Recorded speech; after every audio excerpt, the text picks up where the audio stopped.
ঢাকা সহ দেশের বিভিন্ন অঞ্চলে ঝড় বৃষ্টি শুরু হয়েছে। মঙ্গলবার 28 এপ্রিল সাত সকালেই ঢাকার বিভিন্ন স্থানে বৃষ্টি হয়েছে।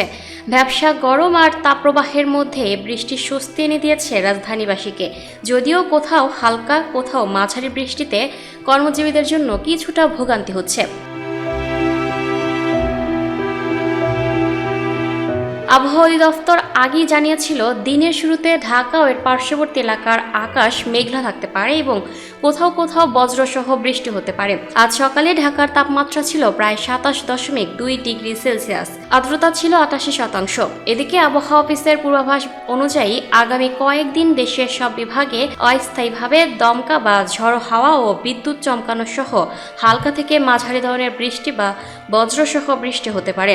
সেই সঙ্গে কোথাও কোথাও মাঝারি ধরনের ভারী থেকে অতি ভারী বর্ষণ হতে পারে। Lucky Akter, up to date news, Dhaka.